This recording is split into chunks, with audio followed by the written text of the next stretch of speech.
we all know that India has the presidency of the G20 this year, and which is basically a forum for discussing the trajectory of global economy, but also having wider conversations about how people look at themselves, the environment around them, and also the prevailing political and economic order in their own countries and also globally. Uh, what do you think should be the guiding principles for India as it engages with the world on platforms like G20 and also other such platforms? See, I'm not an expert on international relations, but I have a civilizational point to make.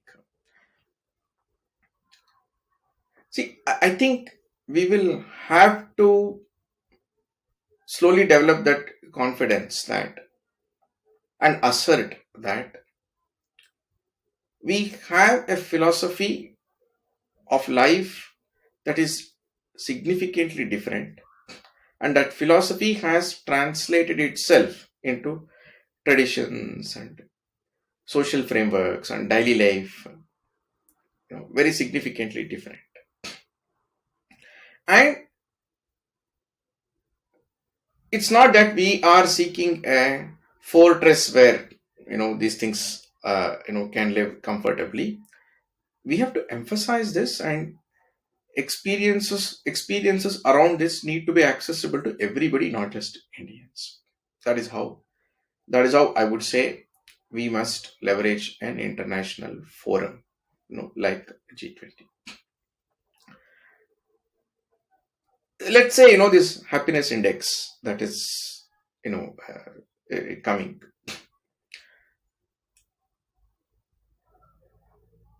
We should be very confident that a highly community oriented, ritualistic, sacred pursuing society will definitely be more happy than other communities.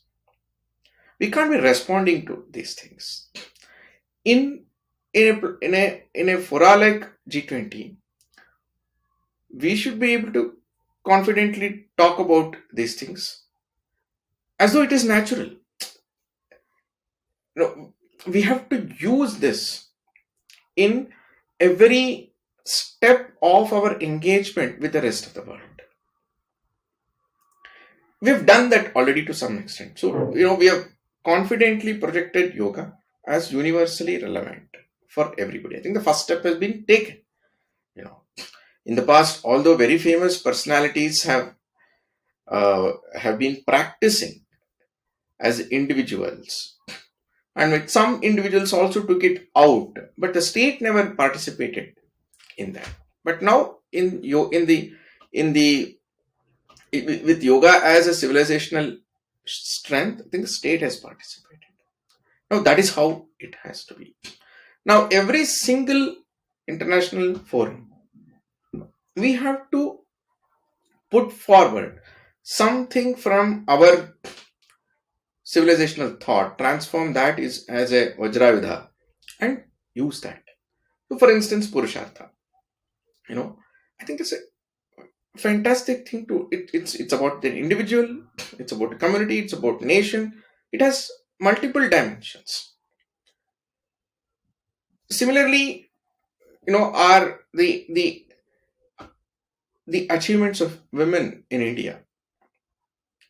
And nobody will be able to find a Savinir Mudi, right? So, and the acceptance of women in political positions in India, all that has been much easy, higher than the rest of the world. We didn't even have to push policy before that itself.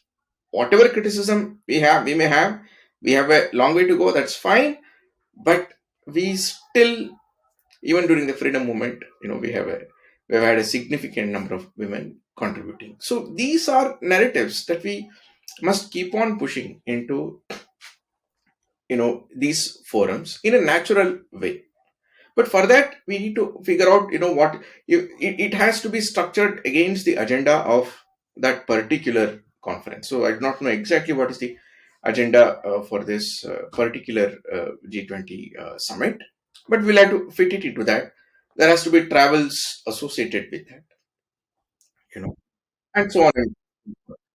So this requires, so every international forum, one or two unique Indian thoughts with transformed into useful instruments for that context has to go.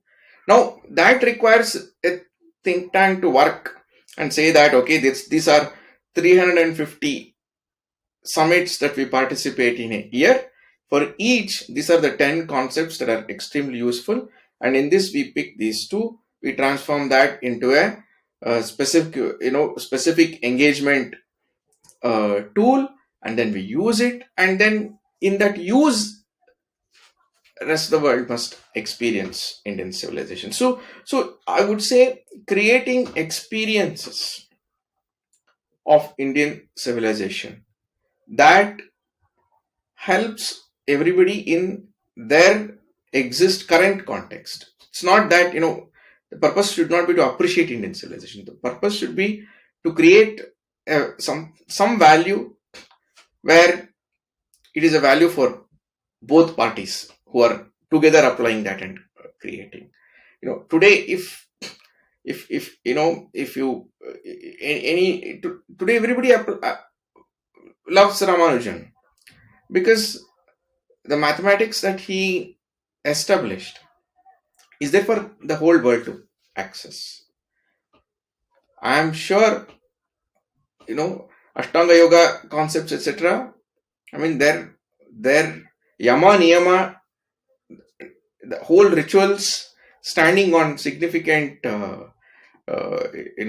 philosophical foundation that yoga provides. But yoga is now only popular as asanas. There is an opportunity for us to transform the entire Ashtanga Yoga framework into lot of rituals for daily life. Now, those things have to happen. We are right now still in lot of history correction mode. That's important, but framework creation is far more important.